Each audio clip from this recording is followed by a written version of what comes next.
Welcome to Have You Read It, the channel where we bring books to life, one summary at a time. In today's episode, we're exploring Matthew Walker's Why We Sleep, a book that unveils the vital importance of sleep for our physical and mental well-being. This book is not just a scientific exploration, it's a call to action, urging us to prioritize sleep in our 24/7 world. Let's start with the alarming reality. Many of us are chronically sleep-deprived. 2/3 of adults in developed nations don't get the recommended 8 hours. The consequences are far-reaching, impacting everything from our immune systems to our risk of Alzheimer's disease. Walker argues that insufficient sleep increases cancer risk, disrupts blood sugar, contributes to cardiovascular disease, and worsens mental health issues like depression and anxiety. Walker emphasizes that sleep deprivation is a serious problem, even potentially fatal. He mentions a rare genetic disorder where insomnia leads to death and highlights the dangers of drowsy driving, which causes more accidents than alcohol and drugs combined. He even calls for doctors to prescribe sleep, emphasizing its importance as a medical necessity. One of the key reasons for our societal sleep deprivation is the historical inability of science to explain why we need sleep. Walker points out that while we understand the need to eat, drink, and reproduce, the drive to sleep remained a mystery for a long time. This book aims to change that, exploring the multifaceted functions of sleep. Walker dispels the myth of a single function, revealing that sleep benefits our brains and bodies in numerous ways, from improving learning and memory to boosting our immune systems and regulating our appetites. The book explores the science of sleep, starting with circadian rhythms. It explains how our internal 24-hour clock influences our sleep-wake cycles, as well as other bodily functions. The book uses the example of a plant's leaf movements to illustrate the concept of an internal clock and describes the Mammoth Cave experiment, where researchers lived in darkness to study their circadian rhythms. Why We Sleep also covers the importance of light in regulating our sleep. It explains how sunlight resets our internal clock and how artificial light, especially blue light from electronic devices, can disrupt our sleep patterns. The book discusses melatonin, the hormone of darkness, and its role in regulating sleep timing. The concept of sleep pressure is another key topic, with the book explaining how adenosine builds up in our brains while we're awake, making us feel sleepy. Caffeine, it explains, blocks adenosine receptors, temporarily masking sleepiness. The book then moves on to define sleep, explaining the observable features that indicate sleep, such as body position, muscle tone, and lack of responsiveness. It also discusses how we know when we have slept, including the loss of external awareness and time distortion.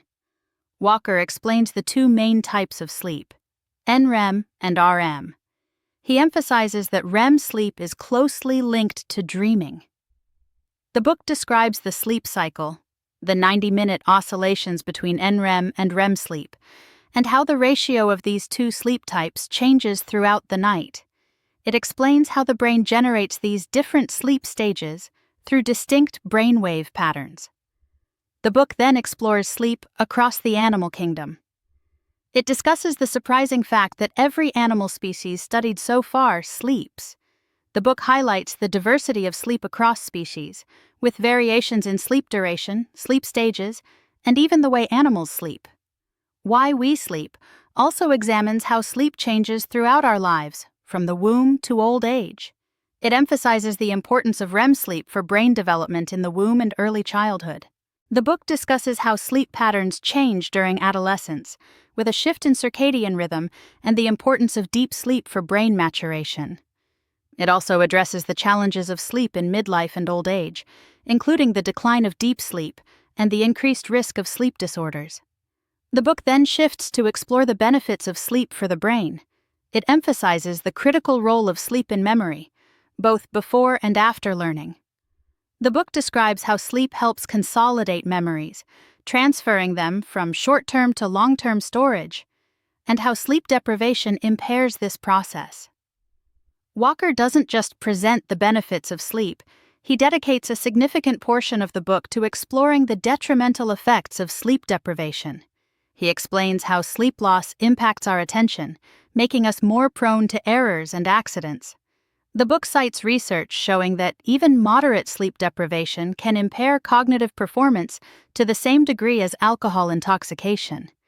He highlights the impact of sleep deprivation on our emotional regulation. He discusses research demonstrating that sleep loss increases reactivity in the amygdala, the brain's emotional center, and weakens the prefrontal cortex's control over emotions, making us more prone to anger, anxiety, and even depression. He also links sleep loss to increased impulsivity and risk-taking behavior. Sleep deprivation also takes a heavy toll on our physical health. The book explains how insufficient sleep can increase the risk of cardiovascular disease, diabetes, obesity, and even cancer. It discusses the mechanisms by which sleep loss contributes to these health problems, such as by disrupting hormone levels, increasing inflammation, and impairing immune function. The book discusses the world of dreams, exploring how and why we dream. It describes the brain activity during REM sleep, noting that certain brain regions, such as those involved in visual perception, motor control, and emotions, become more active, while the prefrontal cortex, responsible for logical reasoning, becomes less active. Walker offers several theories about the function of dreams. He proposes that dreams play a role in processing emotions, consolidating memories, and fostering creativity. The book also touches on the concept of lucid dreaming, where individuals become aware that they are dreaming and can even control the dream's content. The book discusses various sleep disorders, including insomnia, narcolepsy, and fatal familial insomnia. It explains the symptoms, causes, and treatments for these disorders, emphasizing the importance of seeking professional help for sleep problems. The book then transitions to practical advice on how to improve sleep. It explores the factors that can disrupt our sleep, such as artificial light, caffeine, alcohol, and irregular sleep schedules. The book discusses the dangers of sleeping pills and advocates for cognitive behavioral therapy for insomnia as a more effective and safer treatment. It also offers practical tips for improving sleep hygiene. Why We Sleep also addresses the broader societal implications of sleep loss. It discusses the impact of insufficient sleep on workplace productivity, safety, and even ethical behavior. It also highlights the negative consequences of early school start times for adolescents. The book concludes with a call for a new vision for sleep in the 21st century, urging individuals, organizations, and societies to prioritize sleep for the sake of our health, well-being, and even our economic prosperity. The book doesn't just diagnose the problem, it offers solutions. Walker provides a roadmap for individuals, organizations, and societies to reclaim their sleep. He emphasizes the importance of education, public policy changes, and even technological innovations in addressing the sleep loss epidemic. To summarize the main takeaways, sleep is not a luxury. It's a fundamental biological need. Sleep deprivation has serious consequences for our physical and mental health. We need at least 7 to 9 hours of sleep per night. We can improve our sleep by adopting healthy sleep habits and seeking professional help for sleep disorders. Prioritizing sleep is essential for our individual and collective well-being. Easy to remember heuristics. Regularity. Go to bed and wake up at the same time every day, even on weekends. Darkness. Make sure your bedroom is dark, cool, and gadget-free. Exercise. Get regular exercise, but not too close to bedtime.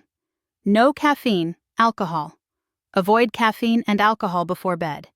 Thanks for watching. Make sure to give this video a thumbs up and hit that subscribe button so you never miss our next book dive.